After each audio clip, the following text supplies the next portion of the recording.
Beautiful viewers, you're welcome to this English news. Thanks for your attention towards it. Today in our walls of TVT, we have a founding member of an NGO called Sel Togo in a person of Mr. Yehadji Degninou to give us some clarification concerning what they do in this association. Mr. Degninou, how are you? I'm doing good. How do you feel being in our studio today? I'm very happy to be with you. Thank you for inviting me and giving me the opportunity to talk about my organization, Sel Togo. Thank you so much. I'll be back with you in a moment. Thank you. The Mauritanian population was in its number to receive the head of state for Nanyasingbe, who was in movement to that locality for a sanitary offer built on the Togolese government-owned funds in the context of support scheme of the micro projects community infrastructure. Let's watch it.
The General Director of the OAS, Dr. Xavier Crespin, called on the head of state for Nanyasingbe on Thursday this week. He declared to have met this courtesy call to the current chairman of the ECOWAS and chairman of the multi-sector medical institution of the sub-region.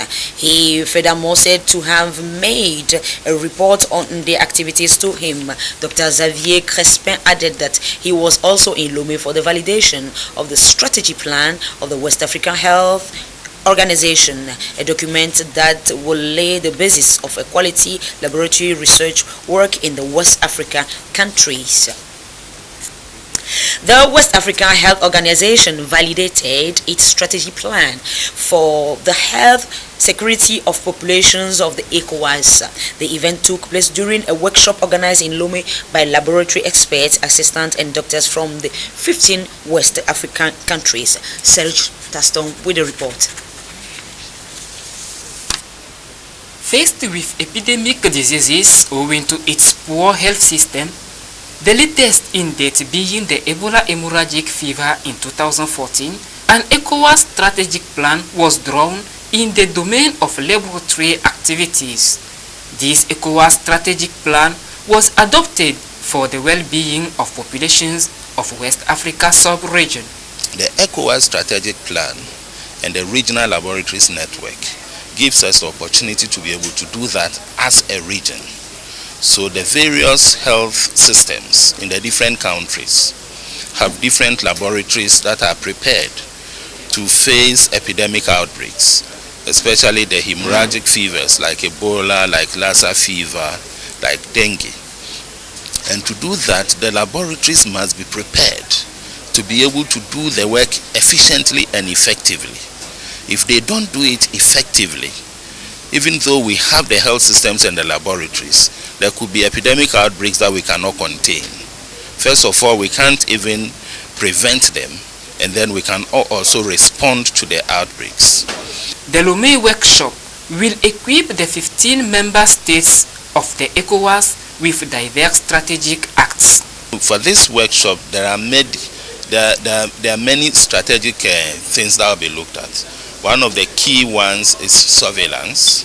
How are we going to be able to do surveillance effectively and make sure that surveillance in one country does not present any weaknesses for another country? So How are the laboratories going to, for example, do interlaboratory sample testing and comparisons? How are we going to cross-reference with one another to ensure that the health protection in one country is the same for the other countries? The West African Health Organization is a sub-regional one that works to educate population in the prevention of disease. The ECOWAS Ministers of Education held during the last 2 days a meeting in Lome. That meeting was about the issues of education in the sub-region, how to manage and harmonize the different status that manage the education system in ECOWAS countries. It was also about the question of acknowledgement about ECOWAS members, the educational qualification among them, a way by which young graduates can work and move freely through the community. Partners were associated, and the end of the meeting, one of them gave us an interview about how partners can contribute to the development of education in ECOWAS countries. Let's hear him. Now, the ECOWAS Commission, and especially the education side of ECOWAS, came with a conclusion that they need to build special resource centers for ECOWAS countries. What this ECOWAS resource center ought to do is will be a center where you have equipment for STEM, equipment for TVT. STEM, it's science, technical, educational, and mathematics. Science, technology, engineering, and mathematics. And then TVT is technical and vocational educational training. In this resource center, it will be equipped with all that we have brought in here.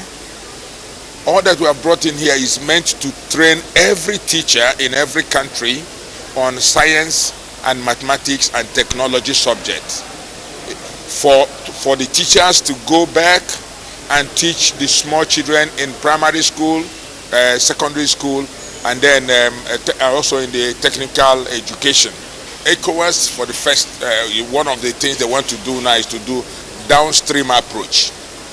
Set up these centers in every country, and then from there it can midwife the total development in STEM and TVET. For us as a technical partner, who is going to help improve in giving skills to 300 trainers, and each year 12,000 students and youth of the country will have more skills in their hand than unimagined before.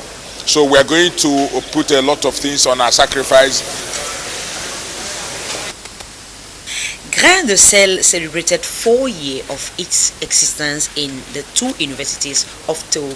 Let's listen to the current chairman of this association in Togo give his view and on activities undertaken. Let's have the input. They've done so many things. We have organized workshops on the campus at the American Corner for students. We organize sensitizations in different villages like Awanjelo in the Kara region and Amfoy in the Lac to sensitize the population, mainly the students of junior high schools, about the importance of the national identity, the national certificates, and so on. During this period of sensitization, many students were very interested, and after that we helped them achieve or have their national certificates. More than 10 were sponsored by the association, Grain de Sel Togo. We also help many students, not only in Togo but around the world, to giving them scholars, helping them, giving them advice in order to achieve their goals, to succeed in their studies. So more than 20 students were helped by the association. What I can tell students about Grain de Sel is that we trying to help students. Why? How this idea came, and we started working on it. Some Togolese who were in the US on the program of the Department of State for scholarships decided to take part of their scholarship to help their junior brothers and sisters who are in in Togo, it's a very good opportunity for them to join Grand Sel Togo, to ask for help, not only financial help, but advice and any other help that can lead them, that can make them continue their studies and then succeed. I said earlier on at the beginning of this magazine that we have an NGO which we just saw right now, which is called Degninou NGO that is in Lome, and we have a founder member here, which is Mr. Yehadji Degninou. Mr. Yehadji, kindly present yourself to the viewers, your name and what you do in life. My name is Yehadji Degninou. I am a public health specialist and I work for the Ministry of Health in Togo. Right, but here right now I am speaking the name of Grand Sel Togo. All right, okay. We are saying Grand Sel. What is Grand Sel first? So at Grand Sel Togo, we are committed to improving and sustaining the educational experience of needy students enrolled in public universities in Africa, by providing them with technical and financial support.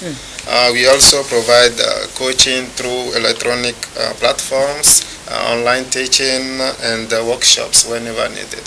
So this NGO, does it have its origin from Togo or elsewhere? So Grand Sel was founded and incorporated in the state of Georgia in the United States of America, right, by a group of Togolese Fulbrighters scholars in July 2013. The idea came from our willing to give back to our community. Having received scholarships from the government of America, we were cautious about how we could give back to our community. That's why we set up the organization. You said right now that the origin of this NGO is in America. Yeah. So why did you give the name to it, Grand Sel? Which Grand Sel is a French name. Can you talk to us a bit about that name? Yeah, Grand Sel, we got the inspiration by the fact that the grain of salt can make a lot of difference when you cook a dish. The salt it seems to be meaningless, but a bit of it can make a lot of difference. So we want to make a bit of difference in the life of students in public universities in Africa. So that doesn't mean that the Grand Sel, that name, that's the same you use in America? Yeah, Grand Sel Togo Incorporated. So the name is in French, but you use it in all countries all over the world, across the world. All right, okay. When was it created? It was created, as I said, on July 27, 2013 in the United States of America, in the state of Georgia. Okay. Tell us more about your missions. So our mission is to improve the educational experience of needy students in public universities in Africa. Most of the time we provide educational, technical, and financial support to students. So we know that you have scholarships that you give to students and attend. So who can benefit from those scholarships? So any hardworking and needy student in a public university in Africa, especially in Togo, can benefit from our scholarships. And whenever we call for application, we provide the specific details on the conditions the candidate should meet. Among other conditions, the candidate should be enrolled in a public university, be in need of assistance and support, and be committed, be hardworking, be outstanding, and have outstanding academic records. Oh, okay. So those are your conditions, eh? Yeah. Those are the conditions. So how many students did your organization help since its creation so far? So since its creations, we helped 21 students. Here in Togo? In Togo and in Burkina Faso. Oh, okay. So we also provided advice and coaching to many students on their application to international universities like in France and in the United States of America. Okay, so what are the advantages for the beneficiaries? So there are many advantages on this program, mainly financial and technical support, community community service opportunities, personal and professional development, and networking. Oh, okay. So, how do you manage to, how do we call, encourage or motivate people to attend this, to be part of this NGO? We motivate because it's very easy to just how do we call, create an NGO, but it's another thing for you to be able to motivate people, to convince them to be part of this thing. So can you tell us a bit about how do you go about it? Yeah, it's true. It's not easy to make people be part of our organization, but we convince people by demonstrating our own commitment. Right. Okay. By when people see that we are engaged, they are. You set up first your example. Yeah, yes. Charity begins at home, so of course, you do it yourself before. Exactly. Okay. So those are your your motivation. Yes. Okay. What are your future projects? Our future project is to increase the number of beneficiaries because there is a lot of need, and opening offices in other African countries, and organizing more workshops for the benefit of students and young graduates. You said you have this NGO which is called Degninou Yehadji in Togo and Burkina Faso in the United States, which is the origin of it. Which other countries in which we can find this for NGO? So right now we have an office in France. Okay. Except from the US, we also have an office in Togo. We also helped students in Burkina Faso. Now we are working hard to open offices in other countries. Yes. So you only have this NGO in Burkina Faso, France, Togo, and United States. Yes. So are you planning to go to Ghana, Nigeria, Ivory Coast, or things like that? Of course, this is our plan to expand our reach in other countries. So let me ask you this very crucial question. You said its origin is from America. So what motivated you from America straight to Togo? Not in Ghana, not in Benin, and not in Nigeria.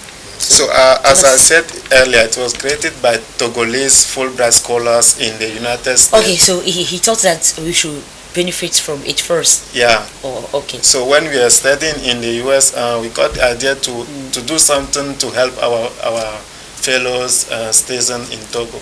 Okay, all right. So how can we get involved? How can we get involved in this NGO?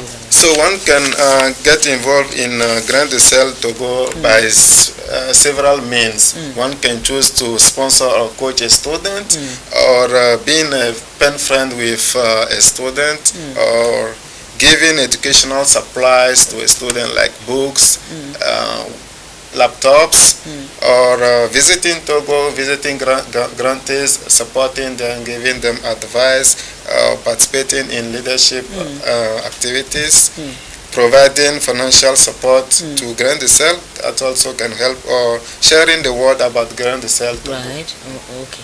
So in all those things that you just enumerated, do you do another thing apart from all those things that you just enumerated? Because we know that NGO, they enlarge their missions to do another thing. So this Sel NGO, does it enlarge his codes to do another things? So right now our focus is on education, mainly in higher education. That is our focus. Higher education. We want to make sure we do this very well before. The way you just answer right now and things you've enumerated, those are expensive things. So when we are part of this NGO, do we pay? Do we give something out, or is it just free? Of course. So as I said, one can help by several means, but the key thing is helping. So the founding members and our friends, our supporters, people help by contributing financially.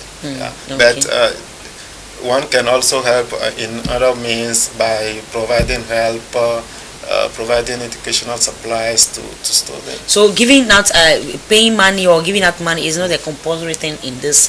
It's not necessary. No, it's not necessary. No, it's not necessary. Yeah. Okay. So viewers are watching you. Before we go on with the other questions, viewers are watching you. What can you tell them to empower something or to motivate somebody to be part of this thing? to look into the camera and tell them. It's like you are doing advertisement to convince somebody in Togo or elsewhere, because we are on satellite, to convince somebody to come into this NGO. Because I myself, the way you were speaking, I was thinking whether to join or whatever to do. So just tell us. So you know what, the need for our fellow students in public universities is huge. And we call for whoever is interested in helping student managing through their educational difficulties to come to us and let us build something big for our fellow young students. Right, okay. Thank you so much, Mr. Degninou. Yeah. I will be back with you in a moment. All right. Beautiful viewers, we are back again with the news. Grantees or those who benefited from Grain de Sel scholarship also have their say. Let's hear two of them. Togo. I benefit a lot of Grain de Sel Togo with financial, intellectual and coaching accompaniment. I'm an entrepreneur. I produce tomatoes, concentrated tomatoes and yams with local fruit, mangoes and pineapple. Grain de Sel helped me in this way. Can I say that I heard it from one of my professors. He's a lecturer in the University of Lomé. First of all, he told me about Grain de Sel, saying that he's an NGO that specializes in scholarship domain. That's why I've been interested in that, and when I attended it, I've seen that it's very interesting, and I've learned many things such as scholarship in public health. That's something very incredible for me. Yeah. But I have to try to apply for. I have to be to get updates of the NGO and then apply for a scholarship, and then leave others also to get information and then to come to the knowledge of that NGO. As I've learned it, there's a brother here that have boosted my mind on the scholarship domain, that is public health. He says something that troubled me. It is public health contains have a large people to care for, not the individual. Then my view is then to take care of all the persons around me too. And we are back in studio with Mr. Yehadji Degninou. Let me ask you a question again. So do you think when this NGO came to Togo, people are turning up? You see so many Togolese are attending this NGO. Are they interested in it? Yeah, people are interested, and but it's not never enough. So we call for more people to join us. What about how do we call Burkina Faso? Burkina Faso also, we are just settling in, and we are not well recognized in the country, but we are working to expand our reach in the country. Let me ask about France. In France, we didn't provide a direct scholarship in France, but we open an office. We have a representative there, and we help Togolese students who want to continue their education there to prepare their application and help them in settling up in their first months of arrival in France. Concerning Togo population, are you having some testimony coming, some feedback concerning this NGO? Yeah, we positive feedbacks or negative feedbacks? Oh, of course, we have a lot of positive feedbacks from as you just saw. Yeah, some two students right away. So we have positive feedback from grantees and the population. So how to contact this Grain de Sel Togo? So to get in touch with Grain de Sel Togo, please visit our website at www.graindesel.togo, Grain de Sel in a single word, graindeseltogo.org. Once again, www.graindeseltogo.org. Or please send us an email to info@graindesel.org. When you visit our website, you can get access to our office contacts in Togo, in the US, and in France. You can also get access to our bank account information if you ever want to support. And so, don't you have any number that you can give away? Because there are so many people that cannot take what you just said. You have any number that you want to just give away, or there's no number you can give, or for example your number, so that if somebody wants to contact. So to get in touch with me, please dial 93700500. Come again? 93700500. Okay, so you just give us your final message to the viewers and your students. Yeah, my final message will be to never give up on your dreams. Work hard to achieve them. And the smallest thing you can do now to give back will be the best thing you can do. Yeah. Thank you so much. I like your last word. That's the best thing you can give back. Thank you for honoring our invitation, Mr. Degninou. We thank you so much for coming here. Thank you so much for having me and giving me the opportunity to talk about Grand Sel Togo. All right, beautiful viewers, we are practically at the end of this wonderful program. We make way now for our native languages, and see you next time at the same hour. Goodbye.